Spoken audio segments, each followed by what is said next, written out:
Hello friends, welcome to my channel Aarambh classes.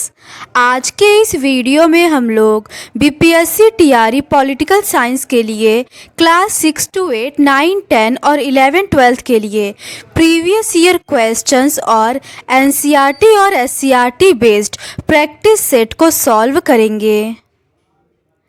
इस book में कुल 20 चैप्टर से रिलेटेड क्वेश्चंस दिए हुए हैं। इसमें BPSC TRE, DSSB TGT PGT, KVS TGT PGT, NVS TGT PGT, EMRS इन सभी एग्ज़ाम्स में पॉलिटिकल साइंस के जो क्वेश्चंस पूछे गए हैं वो सभी दिए हुए हैं। इस बुक में उन सभी एग्ज़ाम्स के क्वेश्चंस दिए हुए हैं जिसमें एनसीईआरटी से डायरेक्ट क्वेश्चंस पूछे जाते हैं, तो ये आपके लिए बहुत ही यूज़फुल होगा। तो बिना देर किए चलिए आज का ये वीडियो शुरू करते हैं। इसके ऊपर के क्वेश्चंस का डिस्कशन हम लोगों ने इस सीरीज़ के प्रीवियस पार्ट में कर लिया है। आज हम लोग उसके आगे के क्वेश्चंस का डिस्कशन आपके साथ करेंगे। आगे के प्रश्न लोकतंत्र के परिणाम एवं चुनौतियों से संबंधित है। पहला प्रश्न है, लोकतंत्र से क्या तात्पर्य है? इसका सही आंसर है ऑप्शन बी, लोगों का शासन। लोकतंत्र का तात्पर्य जनता का शासन से है। अमेरिकी राष्ट्रपति अब्राहम लिंकन ने इस परिभाषा को इस प्रकार दोहराया है कि लोकतंत्र जनता का, जनता के लिए तथा जनता द्वारा शासन है। अगला प्रश्न है, हमें लोकतंत्र की क्यों आवश्यकता है? इसका सही आंसर है ऑप्शन डी, उपर्युक्त में से एक से अधिक। लोकतंत्र सरकार का एक ऐसा रूप है जो लोगों का, लोगों द्वारा और लोगों के लिए है। लोकतंत्र में सरकार को जनमत की आवश्यकताओं और इच्छाओं का समर्थन करने के लिए जिम्मेदार माना जाता है। लोकतंत्र निम्नलिखित कारणों से आवश्यक है। यह लोगों को सशक्त बनाता है। लोकतंत्र नागरिकों को सामाजिक व राजनीतिक समानता प्रदान करता है। लोकतंत्र सरकार को जनमत के निर्णयों का सम्मान करने की जिम्मेदारी देता है। लोकतंत्र कानून और व्यवस्था बनाए रखने में मदद करता है। यह निर्णय लेने की गुणवत्ता को बढ़ाता है और नागरिकों की गरिमा में भी सुधार करता है। अगला प्रश्न है, भारत में लोकतांत्रिक सरकार के संबंध में निम्नलिखित में से कौन सा कथन सही है?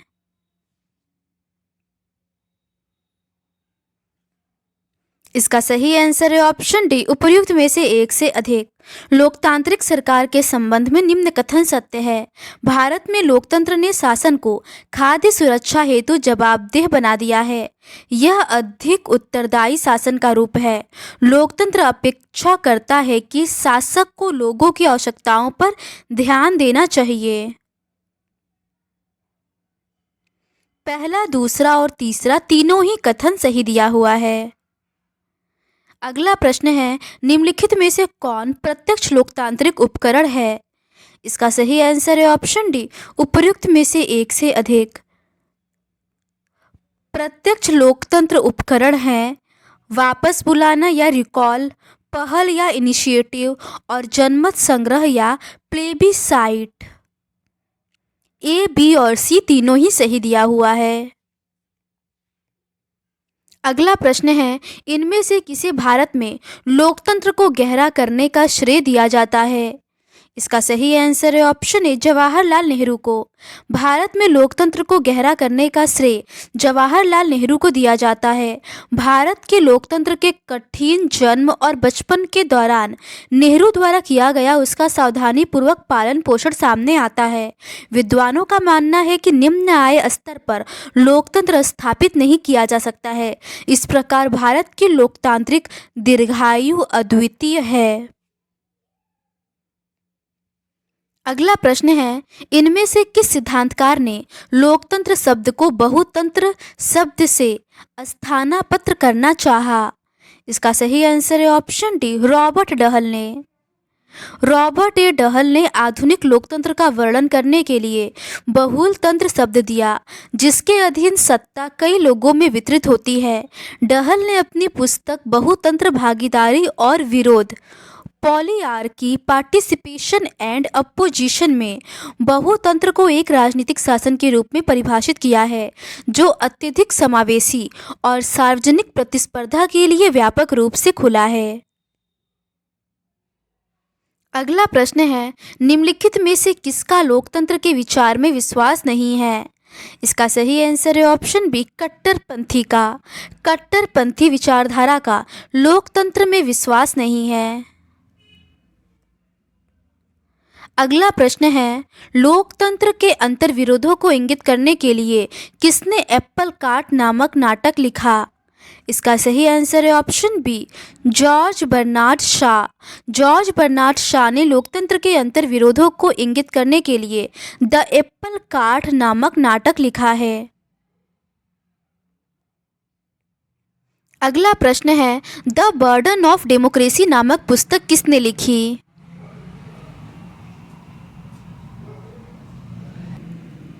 इसका सही आंसर है option B, Pratap Bhanu Mehta. The burden of democracy नामक पुस्तक के लेखक प्रताप भानु मेहता है।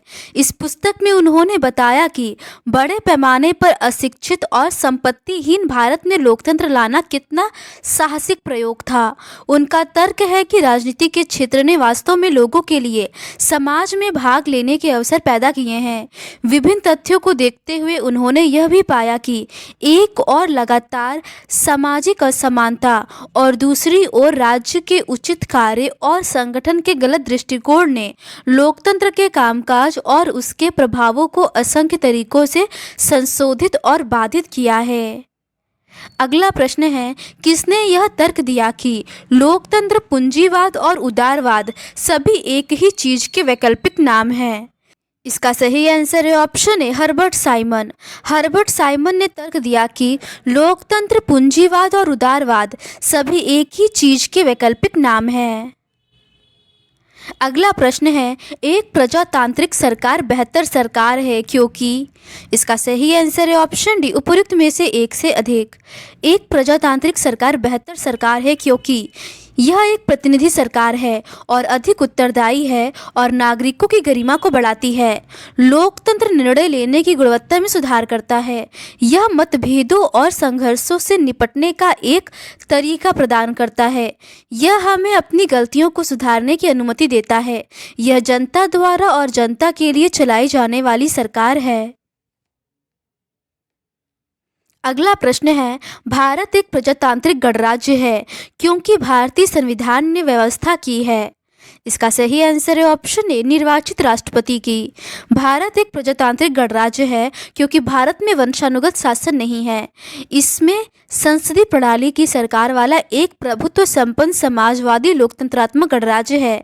इसीलिए भारतीय संविधान ने निर्वाचित राष्ट्रपति की व्यवस्था की है। अगला प्रश्न है, नीचे दो कथन दिए गए हैं जिसमें एक अभिकथन और दूसरा कारण है। इन्हें ध्यानपूर्वक पढ़ें और दिए हुए विकल्पों की सहायता से सही उत्तर का चयन करें। अभिकथन है, वर्तमान समय में लोकतंत्र का प्रचलित रूप है प्रतिनिधित्व वाला लोकतंत्र। इस प्रकार की व्यवस्था में जनता की ओर से बहुमत का फैसला लेने का अधिकार होता है। बहुमत का शासन भी चुने हुए प्रतिनिधियों के माध्यम से होता है। कारण है, आधुनिक लोकतंत्र शासन व्यवस्था में इतने अधिक लोग होते हैं कि हर बात के लिए सबको साथ बैठाकर सामूहिक फैसला कर पाना संभव ही नहीं हो सकता है।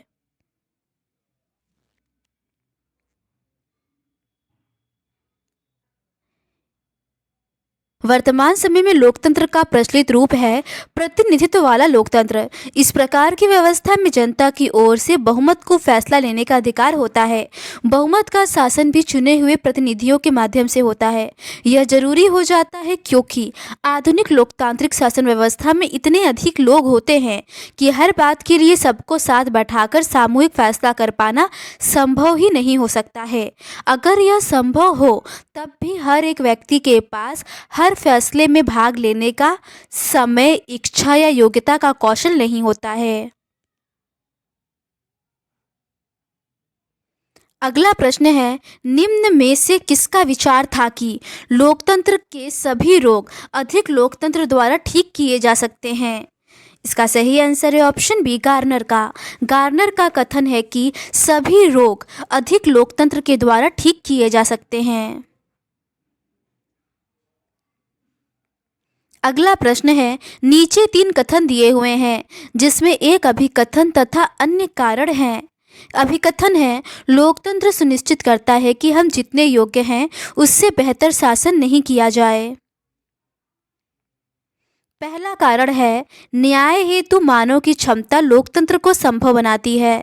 दूसरा कारण है, अन्याय के प्रति मानव का झुकाव लोकतंत्र को आवश्यक बना देता है। नीचे दिए गए कूट की सहायता से सही उत्तर का चयन करें। इसका सही आंसर है ऑप्शन डी, उपर्युक्त में से एक से अधिक सही है।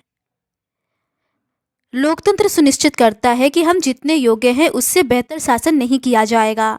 न्याय हेतु मानव की क्षमता लोकतंत्र को संभव बनाती है।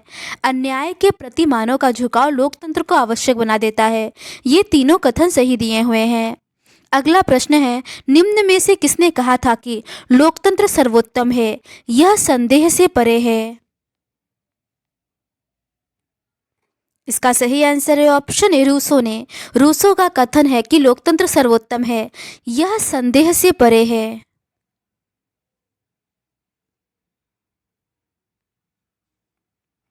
अगला प्रश्न है, सूची 1 को सूची 2 से सुमेलित कीजिए तथा सूचियों के नीचे दिए गए कूट से सही उत्तर चुनिए। सूची 1 में टिप्पणी और सूची 2 में टिप्पणी करने वाले के बारे में दिया हुआ है।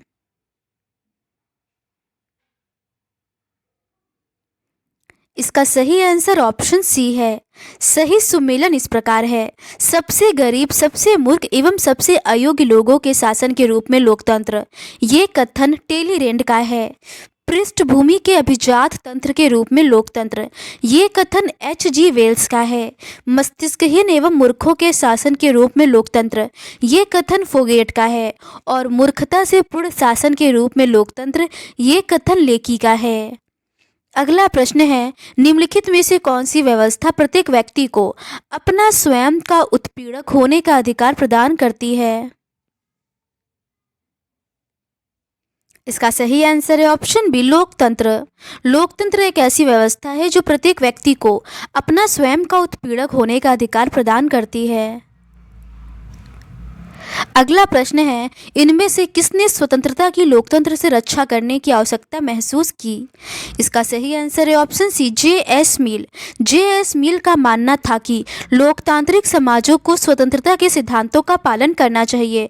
उनके अनुसार इससे राजनीतिक और सामाजिक संस्थान राष्ट्रीय चरित्र को आकार दे सकते हैं। मिल के मुताबिक अगर बहुसंख्यक अल्पसंख्यकों पर अत्याचार करते हैं तो इससे लोकतंत्र पर नकारात्मक प्रभाव पड़ता है। उन्होंने यह समाधान दिया कि व्यक्तिगत स्वतंत्रता की कानूनी रूप से बाध्यकारी सुरक्षा होनी चाहिए और यह बाध्यता केवल आत्मसंरक्षण के मामले में होगी, क्योंकि व्यक्तिगत स्वतंत्रता को यदि अधिकतम कर दिया जाए तो हमेशा नहीं बल्कि कभी-कभी सामाजिक सुरक्षा में कमी आ सकती है। अगला प्रश्न है, लोकतंत्र की तत्कालीन विश्व में कमजोरियों के बारे में निम्न में से कौन सा कथन सही है? पहला है, लोकतांत्रिक शासनों में निर्णय लेने एवं उनको कार्यरूप में परिणत बहुत समय लगता है। दूसरा है, राजनीतिक दल अधिकांशतः लोकतांत्रिक शासनों को अनैतिक एवं शक्तिहीन बनाते हैं। कथन तीसरा है, उनमें क्षेत्रीय हित राष्ट्रीय हितों से अधिक शक्तिशाली हो जाते हैं। नीचे दिए गए कूटों से सही उत्तर का चयन करें।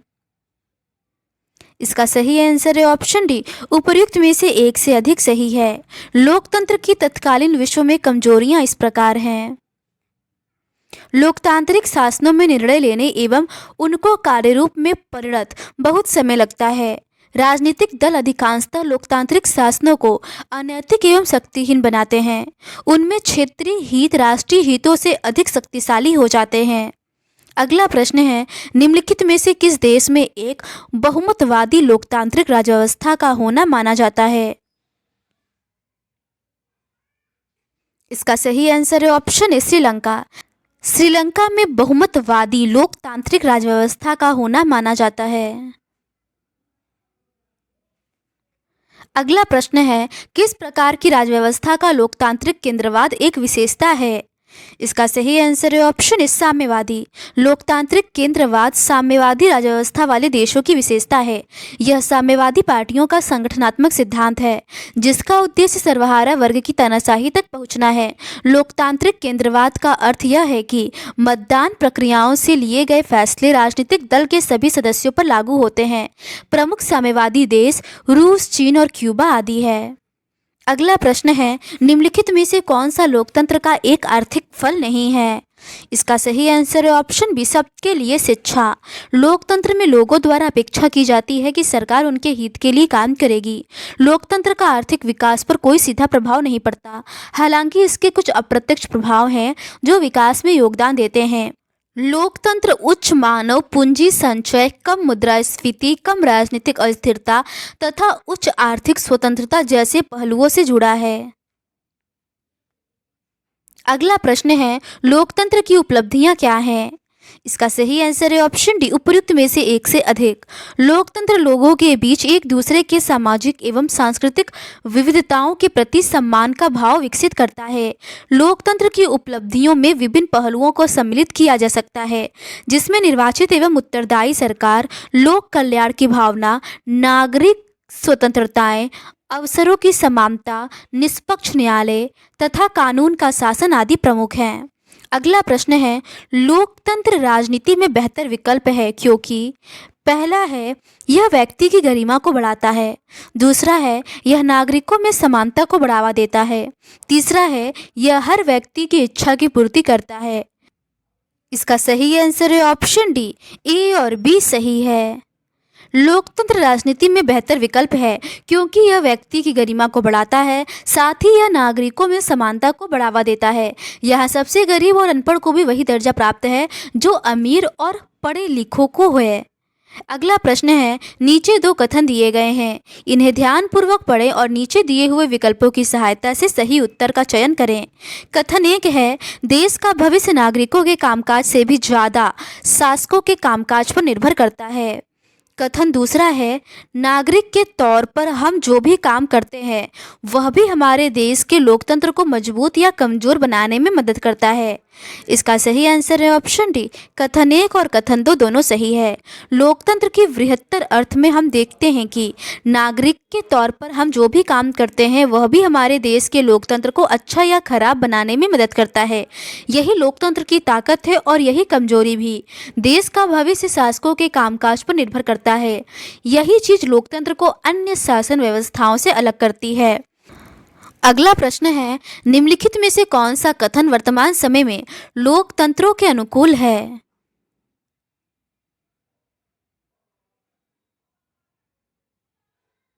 इसका सही आंसर है ऑप्शन डी, निम्नलिखित कथन वर्तमान में लोकतंत्रों के अनुकूल है। लोकतंत्र लंबे समय तक अपनी दक्षता को बढ़ा सकते हैं।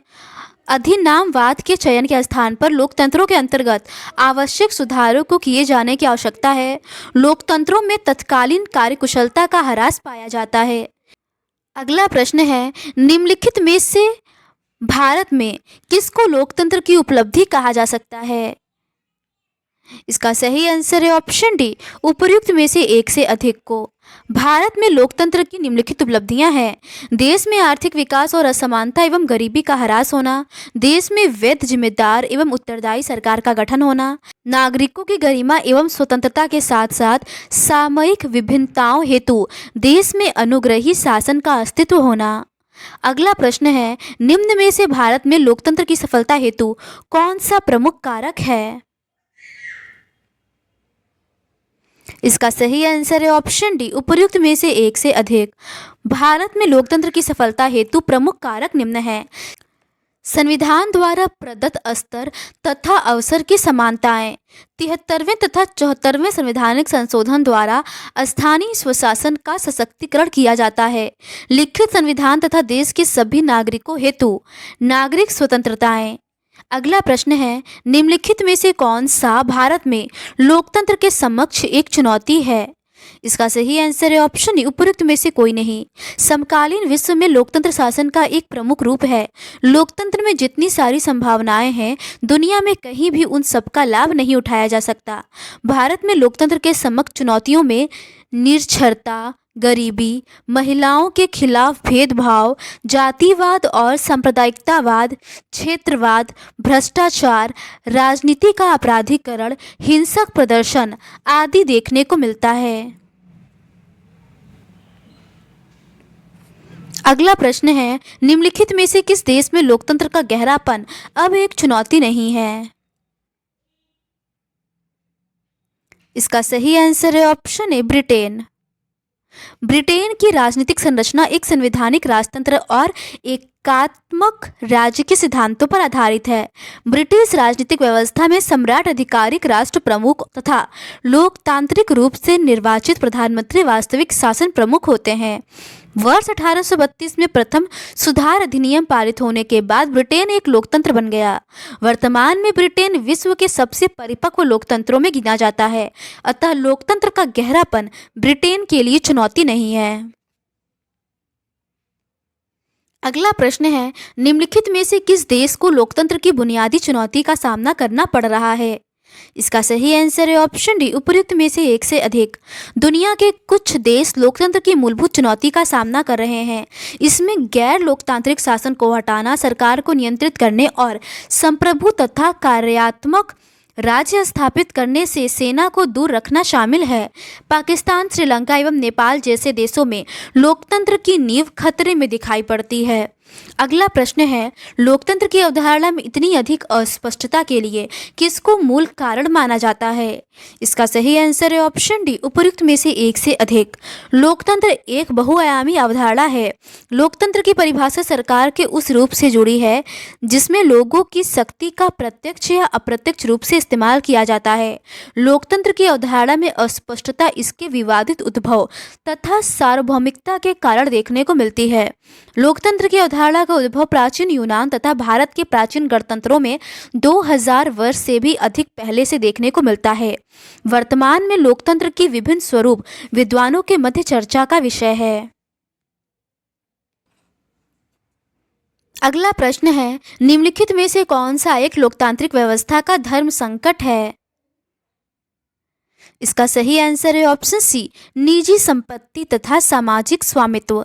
निजी संपत्ति तथा सामाजिक स्वामित्व लोकतांत्रिक व्यवस्था के लिए धर्म संकट उत्पन्न कर सकता है, क्योंकि यदि सब कुछ समाज के अधीन हो जाए तो इससे स्वतंत्रता का हनन होगा तथा यदि सब कुछ निजी स्वामित्व में चला जाए तो असमानता उत्पन्न हो जाएगी। दोनों ही स्थितियां लोकतंत्र के लिए हानिकारक हैं। अगला प्रश्न है, प्रजातंत्र के विरुद्ध कौन सा वैध तर्क नहीं है? इसका सही आंसर है ऑप्शन ई, उपयुक्त में से कोई नहीं। प्रजातंत्र जनता द्वारा जनता के लिए जनता का शासन है। प्रजातांत्रिक व्यवस्था में सरकार सभी समाजों के हितों के लिए काम करती है। यही कारण है कि सरकार हर साल विभिन्न योजनाओं की शुरुआत करती है। इसमें प्रजातंत्र के विरुद्ध ये तीनों तर्क हैं। यह अस्थिरता की ओर ले जाता है, यह भ्रष्टाचार की ओर ले जाता है, इसमें देरी होती है।